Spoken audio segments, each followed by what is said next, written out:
હાય ગાય, જય માતા, જય દ્વારકાધીશ, હર હર મહાદેવ. મિની બ્લોક 5 ની અંદર તમારું હાર્દિક હાર્દિક ને હાર્દિક સ્વાગત છે. આપણે આજે જવાનું છે મઢડા. ને આ બાજુ કંઈક મારા મમ્મી બેઠા છે, ઓલી બાજુ આપણી બેન સૂતી છે, પપ્પાજી નોકરી ઉપરથી હાલ્યા આવે ને એના તાનમાં ફોનમાં વાત જ કરે છે. બેનને મેં ખાલી બ્લોકમાં લેવા હાટું કર્યું તો બેન કે તું નીકળ નીકળ ઈ કે. પછી આપણે સીધા નીકળી ગયા ભાઈબંધને લેવા. પહેલાં તો ભાઈબંધને લેવા જવા પડશે. ભાઈબંધનો રસ્તો કોઈ ખરાબ, મારે એને કહેવું પડશે કે આમાં તો યાર ગાડી પૂરી થઈ જાય યાર, આમાં કેમ હાંકીને આવું. ક્યાં તો મારો કલેજો આવી ગયો ને કલેજો આવ્યા ભેગો કે ગાડી તો એ કે તારો ભાઈ જ હકાય છે. હું તો હકાવી લઈને યાર ગાંડા હું મૂંઝાઈ ગયો. પછી સીધા અમે માળીએ આવી ગયા કાચી પાંતરી માવો ખાવા.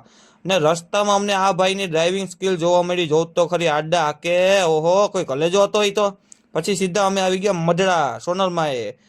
સોનલમાના દર્શન કર્યા. તમે બધી પર કરી લો, જો ઝૂમ કરીને મેં દેખાડી દીધું છે. પછી આ કંઈક આપણું શંકર બાપાનું મસ્ત મજાનું મંદિર છે. પછી આ રૂમમાં કંઈક છબી છે સોનલમાની. તમને જેટલું દેખાય એટલું હું દેખાડી દઉં. આ રીતના બધી સેટઅપ છે. પછી આપણે આવી ગયા સીધા બીજા રૂમમાં.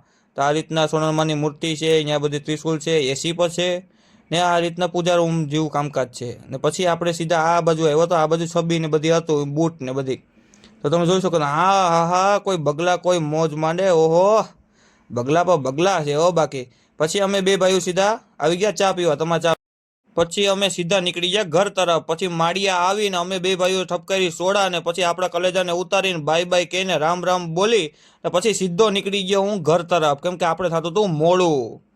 પછી સીધો હું આવી ગયો ઘરે. ને આજનો મિની બ્લોગ બસ એટલો જ મારા કલેજાઓ. તમને જો મારો મિની બ્લોગ ગમ્યો હોય તો લાઈક કરજો, શેર કરજો, સબસ્ક્રાઈબ કરજો. ક્યાં સુધી મારા બધી ભાઈઓને રાધે રાધે.